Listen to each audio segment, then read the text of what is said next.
Thanks for listening to the AZ Wildcats podcast. Happy Friday. And also, just so you know, partnered with BetMGM. In case you didn't know, we've teamed up with BetMGM. We'll be using BetMGM lines to make all our picks, and we'll have special offers for our listeners each week.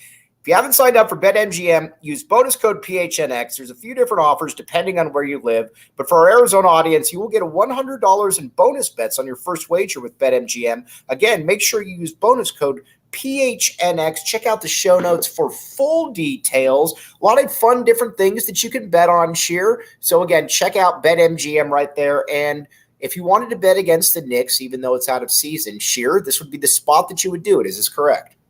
I would never bet against the Knicks. There is no spot. But, all right, there's no spot for that, but either way, BetMGM has this covered. So, again, check it out. All right, Sheer is on here. Sheer is going to make the case for Conrad Martinez, Arizona's latest commit, and against Caleb Love, a 3-year starter at North Carolina. But first, let's talk what we got about Conrad Martinez. I will be honest with you, Sheer. Looking at the film, he does not overwhelm me. I'll put it to you like that. Yeah. I mean, he's not a guy that the coaching staff expects to contribute right away. He's not going to challenge Boswell or Bradley for minutes or anything like that. It's kind of I think on your show previously, I said a more developmental guard and a more proven one. And this guy's the developmental guard. All right, I'm going to ask you right now, who's more likely to play real minutes during their career, Conrad Martinez or Philly B? Whole career? Yep. Martinez. Why? Just because I think this year's going to be tough for Philly B to get minutes, and you don't know what's going to happen if the kid goes 2 years without playing minutes. I think Martinez at point guard is a little more valuable, and Tommy likes him. Tommy went to go see him in Spain. I've talked to a few guys that have seen him more than I have, and there's positive things to say. You haven't personally. Wait a second. You haven't personally scouted Conrad Martinez? I should, huh? I should have used whenever. I wish that I knew all the international prospects so I could just go overseas and then. And you can write it all off. Yeah, I would love that. No, I know. So you're in on Conrad Martinez. You think he's a starter eventually, is what you're saying? I didn't say that. It was a strong innuendo. I think he will. I think he will play minutes at Arizona by the time his career is done. So you're more bullish on Conrad than Philly B? Yes, that's fair. All right. I am not, but we will find out. I would love to be wrong. I've been wrong many, many times in the past. Hopefully, this is another time, Sheer. I'm not saying a lot because you don't like Philly B. I love Philly B. He's one of my favorite people. As a player, you don't like Philly B. True. That's why we were talking about that. Again, I would love to be wrong on it. I just don't see Philly B being a contributor at the U of A. So again, could be wrong though. Call me a hater if you'd like. All right, now Caleb Love. I am not a hater on Caleb Love. You have been sour on Caleb Love from day one. I have liked Caleb Love. I've said that I would absolutely bring in Caleb Love. Jason Sheer is still on the fence about Caleb Love though. Sheer, tell us why you're wrong, and I'll tell you why I'm right. The reason I'm torn is because the bad Caleb Love is super bad. It's like 5 of 23 from the field, shoot you out of the game, Kirk Reese style, whatever. The good Caleb Love shoots at a better percentage, doesn't turn the ball over, and provides flexibility to Arizona's offense. I get both sides completely. I don't hate it, but I'm not in love with it either. All right. Now, what is somebody like Tommy Lloyd or Mark Few or Texas? What are they missing here? And keep in mind, too, with Mark Few, this is a guy that is very much about chemistry, very much about players, getting guys that are the right fit, for lack of a better term. What are they missing that Jason Sheer sees? I just think they're more confident in their coaching ability. I think a lot of times you get coaches that'll say to themselves, this kid will come play for me and I could change him as a player. Like I guarantee you Tommy Lloyd isn't saying, Caleb Love's going to come here and shoot 25 times a game like at North Carolina. He's saying he's going to play more of a role. And to Caleb Love's credit, him and his trainer are saying the right things about wanting to be held accountable for the first time and all that. And if it's the truth, it's going to work out. And if it's not, then these coaches are probably wrong. All right. So you're a nay on this. I'm a yay. We're going to find out how this works out, correct? Well, I'm a yay because I get it. And also the message boards are going to be awesome. Wildcat Authority and Arizona fans. Where can they find the message boards? Tell them where they can find the message boards. WildcatAuthority.com. But we need a polarizing player. If it's not Pell, and now it's going to be Caleb Love. All right. Well, Caleb Love, let's talk a little bit more about how he'd fit in. I think he's going to be a good fit because I think, first of all, I think Hubert Davis is a bad coach. You think Hubert Davis is a great coach. Is this correct? No, not. How about we, if you had Kevin Ollie or Hubert Davis, who would you hire? KO. But Caleb Love. Here's the sales pitch though for it. You tell Caleb Love, listen, you're going to get 12 to 13 shots a game. You're going to become far more efficient. You're going to be able to market yourself to the NBA, and you're going to have two guys in there, 2 point guards that are going to be setting you up. I think that it makes a lot of sense right there. And if it doesn't make sense, then you don't play him. Yeah, again, the good Caleb Love makes a ton of sense. Right. The one thing I'm really curious about is fit in terms of starting lineup and all that. But if Caleb Love plays well, I mean, it's a great move because all of a sudden now you have a guy that's very different than others on the roster. And I think that's part of the appeal is we said last year and the year before, whatever. Well, not the year before, but we said last year, Arizona had no one that could create for themselves and get downhill. Right. One guy on the entire roster.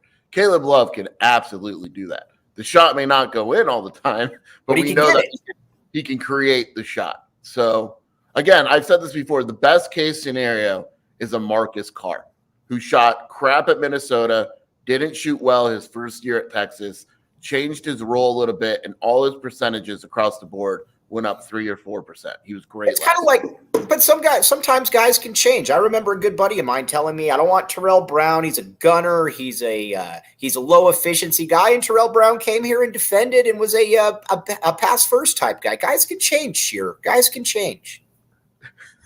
But Terrell Brown went from Seattle to Arizona. Like Caleb Love is going from another big school to another. Look, if Caleb Love changes and puts up 10 shots a game, and averages a 3-to-1 assist to turnover ratio, I'm all for him, and I'll lead that parade. All right, I like that. Now, speaking of leading the parade, do you think that Caleb Love has ever been to Circle K? Many a times.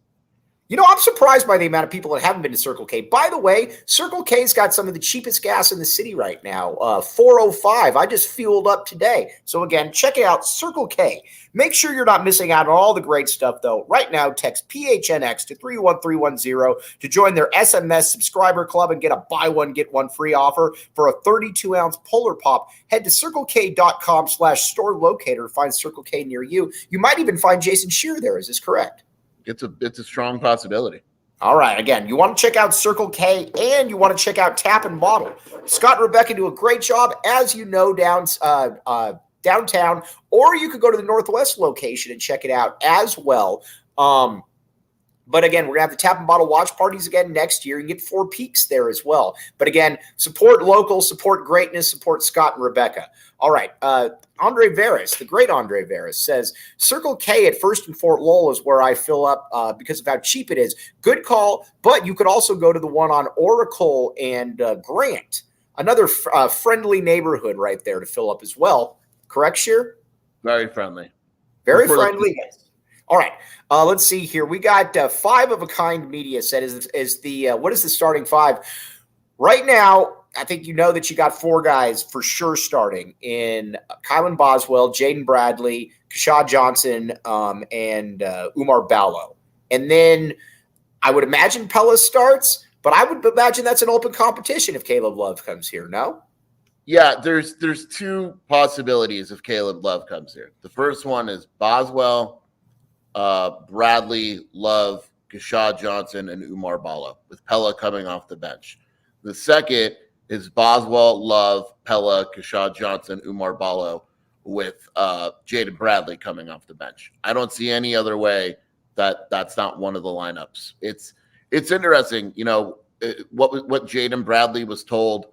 Is Pella okay coming off the bench? All that we're going to find out. Obviously, I think all parties have been talked to, or else a guy like Tommy doesn't go after Caleb Love. But there's options. What worries me, though, about a lineup is and again, it's all relative because they're all going to play starter minutes. By the way, Dirty Dancer is asking if Conrad Martinez could possibly start. Could he be one of these late bloomers or that we don't really see and then they jump in here at the end this year? No. You're all very mean to the European players. Be nice. I'm just saying, I'm curious if it's a great name, by the way, Conrad Martinez. I'm looking forward to saying that as many times as possible. But I don't love the lineup of here's the thing. I like starting both the guys in the backcourt with Jaden Bradley and Kylan Boswell because it gives you two ball handlers. Pella can't dribble, and I'm not necessarily sure that I want Caleb Love dribbling a lot either. Again, I like Caleb Love, but I want Caleb Love to be more of a one or two dribble guy as opposed to dribbling a lot. Again, I like having Bradley and Boswell in the starting lineup. Am I wrong? I think the only negative, and I don't disagree. I'm cool with both lineups. You agree with this. You agree with this. The only negative is who's your guard off the bench? Conrad? See what I'm saying? Like, to me, if you move Jaden Bradley to the bench, all of a sudden you have a guard that could come in. Let's say Boswell gets in foul trouble, or whatever it is. And I know you can move Bradley over and shake it up, but to not have a guard coming off the bench to me is a little scary. That's true, but you already got two guards in the lineup, and these are young men. These are young Colts out here ready to play. I get it. I don't have a problem with either lineup. If Pella's cool with it, then then I'm cool with it. All right, now let's talk now about the front court, though, because again, now that we got it, we got Keshad Johnson and we've got Oumar Ballo, leader of men. Oumar Ballo. I am curious if there will be times when Arizona can go small because I think they can probably get away with it. Pella's a little bit more physical. I think there's going to be some times where you could go with the four perimeter players, assuming they get Caleb Love, and you could either go with leader of men Oumar Ballo or Keshad Johnson. Yeah, we'll absolutely see lineups with those three guards and Pella in at the four at the same time. I fully expect that. Center could be Oumar. You could go super small with Keshad. You could go Krivas if he's good enough. Henry. There's going to be lineups with those four perimeter players and then one big man. All right, now, despite best, it looks like Dylan's coming back. It looks like Dylan is saying, you know what? I want people stalking me this year. I'm coming back. Dylan Anderson looks like he is in no matter who they add to the lineup here. Yeah, he doesn't have a choice now. The portal closed, but portal closed, man. We agree. Like, Dylan Anderson should redshirt. He should absolutely redshirt, put on strength, get ready. He's not playing this year. Something would have to, no offense to him, but something would have to go wrong with the other guys. Redshirt, get a year, see what happens with the international guys, and go from there. All right. Now, Cord Lopez says, we don't want Caleb throwing off our cohesion. But I will say, though, it's a lot of new pieces right here. I believe with Caleb Love, your upside I believe your upside goes up dramatically. Now, again, there could be issues. I get it. But your upside, I believe, with a player of his scoring caliber goes up significantly, Sheer. I will say it is a little strange. You go from Kirk Kriisa, who we know kind of screwed up chemistry a little bit, wasn't the best locker room guy, to a guy in Caleb Love who has that rep. Now, we know about Kirk Kriisa.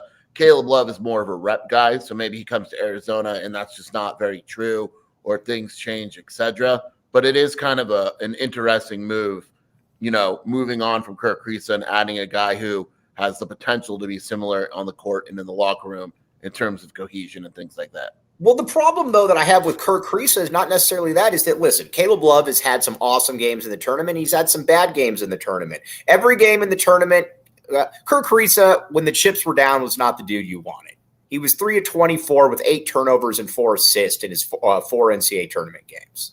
That run that Caleb Love had is probably one of the strangest runs I've seen because it was like 11 of 24 against UCLA, and he killed them. And then St. Peter's, he was awful. And then Duke, he was awesome. In the title game, he went 5 of 24. So it's finding that – Tommy Lloyd's job is finding that middle ground. You don't want that 5 of 24. Let's say he can go – like if you went – 7 of 12? Yeah, if you went like 7 of 12, if you go even 8 for 15, right? That's fine. I'll take it. Totally cool with that. So, But I do believe then if you have a rotation of kind of that core six right there, and then whoever emerges is that other big man off the bench, I believe that you have more upside. I just don't see enough. I don't see enough. I don't see necessarily enough scoring without a player like Love. Again, I'm not saying that Love is Michael Jordan. I'm not saying that, but Pella's got limitations. Boswell and Bradley are both sophomores. They're not necessarily NBA type players. Umar is good, but we know what Umar is. We know what Kashad is. I think this is the one guy that has the opportunity on given night to go for 30. No, you're right. I completely agree with you there. He is by far the best scorer on the roster. The efficiency isn't where you want it to be, but in terms of being able to go and get a bucket, Boswell, we think is good at that. We don't have enough proof. I know I love Kylan Boswell. Everyone's high on him, but we don't have enough proof there. We know that Caleb Love, when it's necessary, at least has the ability to go and get you a bucket. All right, Kenny Abbey coming in here hot. We love Kenny Abbey right here. Also coming in hot from Florence, Arizona. Don't mess with Kenny. Kerr was a clown who couldn't shoot and admitted they were soft. If we get Love on top of Johnson, that's some great experience. We'll be ready. I think that's Kenny's way of saying that he backs the A right here. That's Kenny's way of saying he loves Johnson, and I understand, Kenny. Everybody understands when you love Johnson right here. Wait a second. Luke going to be saying my bad Love? I'm in on adding Caleb Love. Yeah. It would be my bad Conrad. Against it. My bad Conrad. What's that? That's a good shirt. My bad Conrad. Yeah, but dude, my bad. Now listen, my bad Conrad would be a great movement right there. Speaking of a great movement, 4 peaks. Now we got 5 peaks right now, Sheer. What we're going to have to do, we're going to have to get creative. We're going to have to go with 4 + 1 peaks, but the 4 peaks stays under any circumstance. And here's the deal. Check out 4 Peaks Brew or 4 Peaks Pub to keep up with the latest of Arizona's homegrown brewery. Must be 21 years or up to drink 4 Peaks. Please enjoy responsibly. And again, have you been to Illegal Pete's? Speaking of which, have you been to Illegal Pete's, Jason Shearer? I've actually been there once. I went once a long time ago. All right, well, you need to go back because it's good and it's calling. The girls would love it. Everybody likes it there. You can stop in at either their Tucson or Tempe locations. You know there's somebody that out of Arizona wrote this because it's spelled Tucson, Tuscon, for you and the whole crew. 5 pints for $15. Soak up the sun with a loaded burrito and crisp beer on the patio. Illegal Pete's, your go-to for burritos, buddies, and beer. All right, I think Arizona right now is a fringe top somewhere in that 15 to 20 range. I believe that if you add Caleb Love, I believe that upside moves closer towards 10, somewhere between 10 and 15. Yeah, I think if you add Caleb Love, you're fringe top 10. Without him, you're probably in that 15 to 20. Both rosters have the potential to be higher. Right. And so, yeah. And again, Tommy Lloyd, got to give Tommy Gunn a lot of kudos here because I don't think it was easy for him. And I don't want to say that he ran off Kerr Kriisa, but I think it was a mutual parting. I was a little concerned because been at this stage for a while that I don't believe that Kerr Kriisa was good enough at the point guard position to really win with. But you could tell that Tommy Lloyd also was very, very loyal to Kerr Kriisa to the point where he wouldn't even play Kylan Boswell in important matters. So he's gone. Boswell's in. Ramey's out. You bring in Jaden Bradley. Obviously, you went for Nemhard first. And then you're looking at a Caleb Love who brings a drastically different skill set than what we've had. Tommy Lloyd switching things up here, Sheer. Yeah, I mean, this is a pretty dramatic stylistic turnaround, right? Like you went out and Kashad Johnson is probably the opposite of Azuelis. They're both good in transition, but beyond that, they're very different in scoring. Who wins in a fight? Kashad Johnson. Yes. I think I might pick Kashad Johnson in a fight over most power forwards in the country. I think if we were to have a fight between guys taking over for the people that they took over for, I think they would all win, the newcomers. Yeah, I would agree with that. UFC fights right there. That's what we like. That's what we should be promoting. All right, now I get a lot of people asking me about UCLA and their international recruiting. I know nothing about UCLA and their international recruiting other than they seem to be getting really, really good players. Are they getting really good players, Sheer? Yeah, they're pretty good. I mean, the Mara kid, first of all, I know there's a website out there, and the UCLA guys are running with it, that Ademara could be the top pick. He's not the top pick. That's not happening. Janvide, the point guard that they got, is pretty good. What's funny is our boy Conrad played against Janvide a few weeks ago, I believe, and outplayed him. Won MVP of the game and outplayed him. That's why you're so high on Conrad. I mean, Janvide is coming in, and he's good. He's solid. But here's the thing that I think people have to realize. I think Tommy is better suited for recruiting and playing international guys than Mick Cronin. Cronin has no patience. Like, Abraham Conco, the guy they ran off, isn't bad. He went to Wake Forest. Mick runs him off.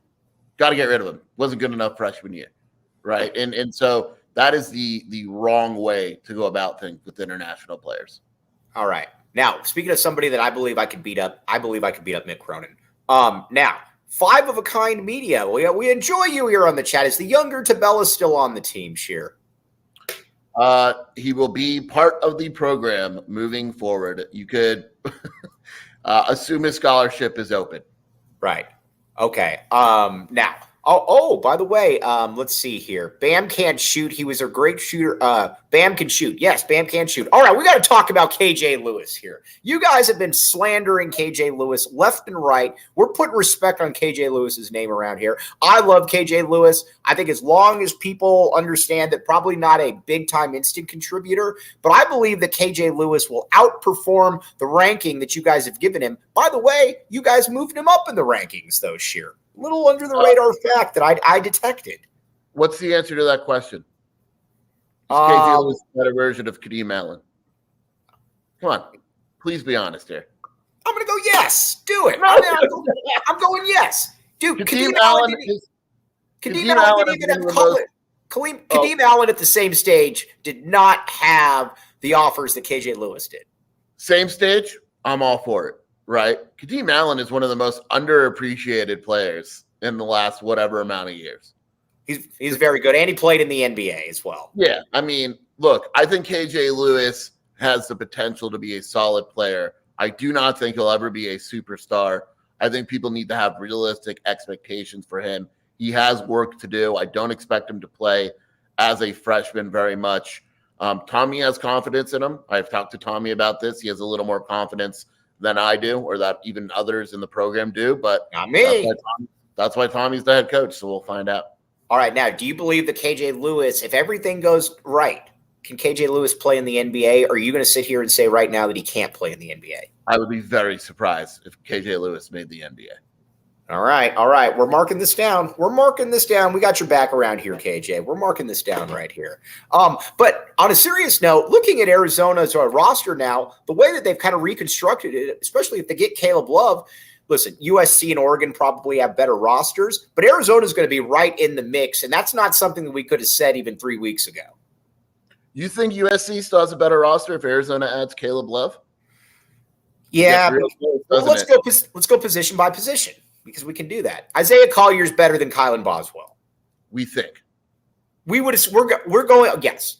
I would love to be wrong, but we're going to mark that down for USC. Okay. Is that fair? I suppose. All right. Boogie Ellis is better than Jaden Bradley. Okay. All right. So both backcourt spots are USC's, correct? Correct. Okay. Now, small forward, the Swedish pinball, Pelle Larsson or Bronny.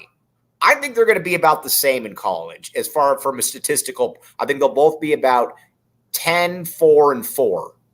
10-4-3. Pelle's better than Bronny, but okay. But Bronny can dribble a little bit, though. Pelle's better than Bronny. Okay. All right. Fair enough. So, all right. We'll go Pelle. Are you giving a big edge to Pelle or a slight edge to Pelle? No, I'm giving an edge to Pelle. All right. Fair enough. All right. I'm going to catch a lot of flack for this next one here because I love, by the way, if Pelle's better, then why is Bronny going to be in the league in a year? Really? I mean, do you want me to answer that? My surprise in the conference this year is going to be Big Vince, the Prince Iwuchukwu. I believe Vince is going to be an absolute monster this year. I believe Vince is going to be 14-8 and 3 blocks this year. You think Vince is better than Umar? Nope, you don't. Umar, advantage. Done. Yes. I'm going Umar. I'm backing leader of men right here. Yes. But there is a scenario in which Vince is better. I don't know. I mean, I get why you're saying that. I love Vince. I think his potential, but I think he's a lot more potential than production right now. You guys had him as a 5-star player this year. He may take that jump forward. I like Vince a lot. Yeah. All right. So you believe, though, that Umar Ballo will long-term be better than Vince as well. Is this what you're saying? I'm talking college. All right. By the way, you clearly think Arizona is better because you haven't even mentioned Caleb Love, and Kashad Johnson is better than Kobe Johnson. Is Kashad Johnson better than Joshua Morgan, who led the league in blocks last year? Can't score at all. Kashad Johnson will average more points than Josh Morgan. Caleb Love, you're not even mentioning. Well, because I haven't mentioned Kobe Johnson. Oh, I haven't mentioned DJ Rodman. What about him? DJ Rodman's 8-7, same numbers as Kashad Johnson. Come on. Big dub for me right here. I got you thinking that Arizona's better than USC, and you know it. I believe that USC it will be. I would love to be wrong. I think USC is going to be a little bit better than Arizona. We also didn't mention the very large coaching gap between the two teams. All I'm going to say is this: one man has been to an Elite Eight in the last 3 years. Oh, stop! Wow. Okay, so you're on record as saying. Mike is on record as saying he'd rather have Andy Enfield coaching Arizona. No. As a matter of fact, if you were to put Tommy Lloyd with this USC roster, I believe they'd be one of the 5 best teams in the country. Yeah, I would agree with that. So you're saying that they have a better roster than Arizona because you don't believe that Arizona has a top 5 roster in the country. Sheer, you walked right into that. Sure, you could say that. But I think Arizona's the better team. I think there's a lot of teams with better rosters. Fair enough. Now let's talk a little conference realignment here. We had Tony Altimore on yesterday, and Tony is right about one thing that you definitely got to give them credit for. The Pac-12 is I almost said severely better academically. I don't know that that's the right term. The Pac-12 is much, much, much better academically. And if you want to look at it from just an academic perspective, which I think Tony is, then yeah, you'd want to stay together.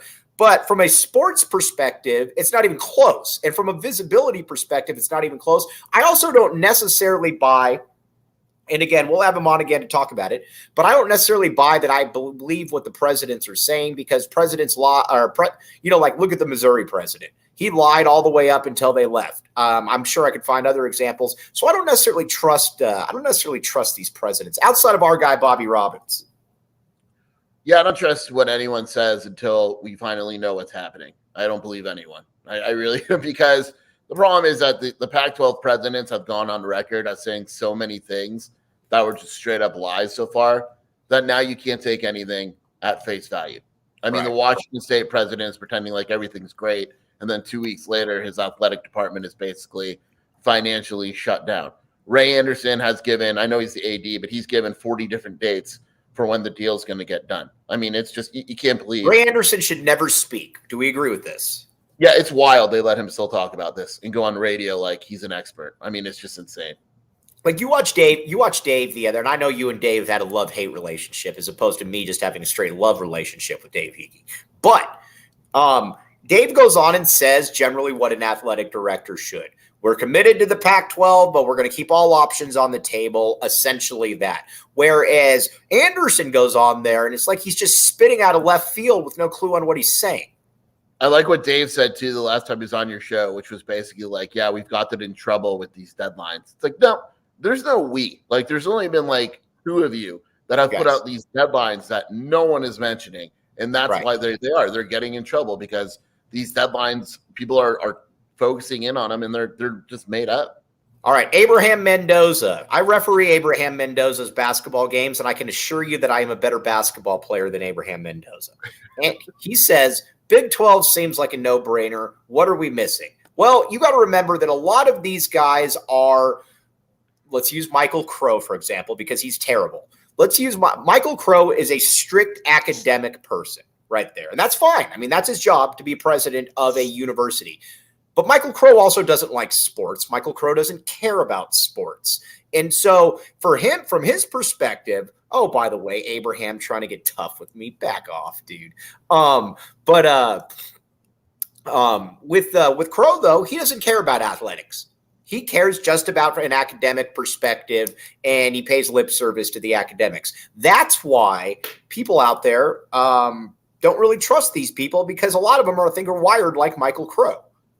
Yeah, I mean, the big thing is, look, at the end of the day, there's a lot more that goes on in a school than athletics. From an athletic standpoint, there is no discussion. The Big 12 is better than the Pac-12, especially with no UCLA and USC. But then, like Mike mentioned, yeah, you go to academics, you go to research, you go to all this stuff, and that's the president's job. And there's some presidents in the conference that probably couldn't even name the starting quarterback of their football team, right? Michael Crow. I think there's quite a few of them. Right. And so those guys, they don't care about sports. That's not their priority. And if it was their priority, and we see other conferences, it is their priority, and they're going to be ahead of the game when it's all said and done. In the Pac-12, and the arrogance of the Pac-12 is what got them here in the first place, and it's going to be what continues to get them in trouble. Now, and I don't believe, and again, I got all my degrees from the U of A. Sheer graduated from the U of A, so we're not dissing on the U of A right here. We back the A academically and athletically, correct? How smart we are. Yeah, for sure. Now, but I will say this. I have never looked at it and thought to myself that if Arizona goes to the Big 12, the academic prestige of the University of Arizona goes down significantly, especially when you're looking at adding teams like San Diego State that aren't even in the qualifications that a lot of these Pac-12 presidents wanted for so long. I don't believe that Arizona going to the Big 12 greatly diminishes the academic brand. Well, I do believe that it does greatly diminish the athletic brand by staying in the Pac-12. Yeah, I would agree with that. I don't know. I don't know how research works and all that, but is there an example of a school moving conferences and all of a sudden their research money just disappears into thin air? Yeah, I don't see it happening, man. Right. I mean, Robbins is going to make sure the research money is there one way or another. Like a bunch of relationships just aren't going to end because they moved conferences. I find that hard to believe. Athletically, look, your boy Baltimore made a solid point where Baltimore came off pretty well. We got to admit it here. He didn't come off the way that a lot of people come off on Twitter. Yeah, and he made a point that we've talked about before, which is the Gonzaga model, which is you stay in the Pac-12, you beat the crap out of everyone in basketball, and you get a high seed every year, and that's that. In the Big 12, that would not happen.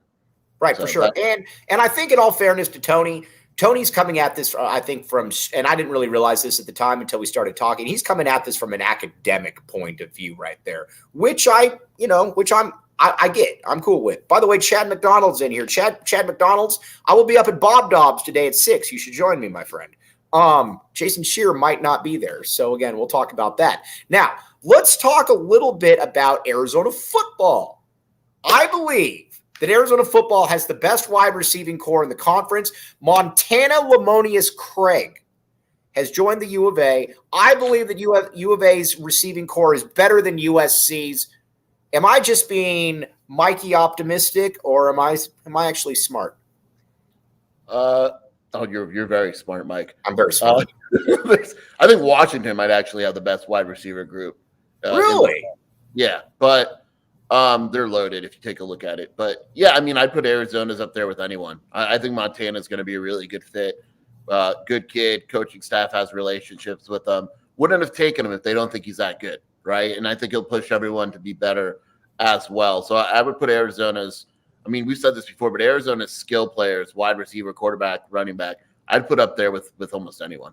I would too. And again, this is a kid that also has big time potential as well. Again, 4-star kid out of Inglewood. Obviously, Inglewood always up to no good. But he was also, you got to remember too, when you look at his stats from last year, he had essentially, I mean, let's be honest here. He essentially had guys like Gunnar Cruz throwing to him. We love Gunnar Cruz, but not exactly the greatest quarterback in the world. And he still put up some decent numbers, and he was their best their best wide receiver in their spring game. Yeah, you almost can't judge his numbers last year because that offense was so bad. Right. I mean, there was nothing good about it. No good quarterback. The offensive line wasn't good. The other skill players to take pressure off him weren't good. And we kind of got a glimpse. I know it's a spring game, but he was an animal in the spring game. Right. And that's why people were surprised when he announced his transfer the next day. But super talented, good size. They believe that he could play in the slot and outside. So it's going to give him some versatility with him and Jacob Cowing. They're going to move some things around. So it's one of those things where to me, there's no downside. All right, real quick, we got to hear the disclaimer about BetMGM because I'm an idiot and I missed it. Here is Shane Diefenbach with the disclaimer for BetMGM. Disclaimer, 21 plus to wager. Visit BetMGM.com for terms and conditions. U.S. promotional offers not available in Washington, D.C., Mississippi, Nevada, New York, and Ontario. Gambling problem? Call 1-800-GAMBLER. Colorado, D.C., Illinois, Indiana, Louisiana, Maryland, Mississippi, New Jersey, Ohio, Pennsylvania, Tennessee, Virginia, West Virginia, Wyoming. Call 877-8-HOPE-NY or text HOPE-NY 467-369, New York. Call 1-800-NEXT-STEP, Arizona. 1-800-522-4700, Kansas, Nevada. 1-800-327-5050, Massachusetts. 1-800-BETS-OFF, Iowa. 1-800-270-7117 for confidential help, Michigan. Disclaimer, 21 plus to wager. Visit BetMGM.com for terms and conditions. U.S. promotional offers not available in Washington, D.C., Mississippi, Nevada, New York, and Ontario. Gambling problem? Call 1-800-GAMBLER. Colorado, D.C., Illinois, Indiana, Louisiana. I think I already played that. All right, we're done with that. All right, so the disclaimer's done. That was handled flawlessly by me. All right, we got to talk about our friends up the road a little bit here. First of all, I think they're always going to stink in basketball, or be okay in basketball. I don't totally hate what I've seen from Dillingham. And that he reminds me a little bit of Jed Fish right here, except I think that Dillingham, this is 100% his dream job. Arizona and ASU are actually going to recruit in-state now, and I think they're going to be able to keep some kids home, unlike with recent staffs here. Yeah, I mean, the bar is so low that any effort by Dillingham was going to be received well because the bar was low by Herman. Dillingham is taking the right approach. It's funny. It's pretty much the Jed Fish approach. It's going to be a lot more difficult for schools outside of the state to just walk in and get whoever they want. It's still the top players are still might do that, but you're going to see a bunch of the other guys kind of stay. But it's going to lead to some fun recruiting battles in state, and we're already seeing a couple play out. And both schools, Arizona and ASU, should be happy with the direction of the program overall. All right, Sheer, I'm going to take a nap here, but first, before we sign off, where can they find you? WildcatAuthority.com, at Jason Shear on Twitter, and the Wildcat Scoop podcast with Shelby and I. All right. Shelby and me. Shelby and me. I'm also going to nap. That's a good idea. Are you going to take a nap? Yes, I'm going to take a nap as well, but hold on. I have to find the end screen here. I'm doing this by myself. Again, technologically, I am, I think Sheer can probably vouch for it. I'm not great, so. Hold on, we're gonna find this here. Sheer, you're not getting off until that sounded terrible. Hold on a second. Live television, everyone. All right, we're gonna find this one way or the other, though. Here we come. Hold on, ladies and gentlemen. Our numbers are actually going up as I do this. Maybe I should just actually fumble around for the entire show. Maybe it'll be a little bit better. Hold on, Sheer. Let's see here. This is what the people want. Dude, this is what the people want, and I think we got to show it to them. Now, there's Anthony Cimino, Tony's takes. All right, let's see here. Well, you know what? I'm not going to get the end screen in here because I can't find – actually, hold on. We are going to find this. I'm not giving up. Dude, listen, this is a back the A mentality right here. We're going to find this. Hold on. You don't give up. This is what the Arizona degree. We were talking about the power of an Arizona degree. You're seeing it in action right now. This is absolutely showing it right here, especially when you got multiple in there, man. This is when you really – all right. If I can't find this in the next 15 seconds, then I'm going to give up and I will get chastised accordingly. All right. Let's see here. Found it. Unbelievable. He's Jason Shear. I'm Mike Luke. You guys all, we appreciate you all. You have a great weekend. You've been listening to the AZ Wildcats podcast.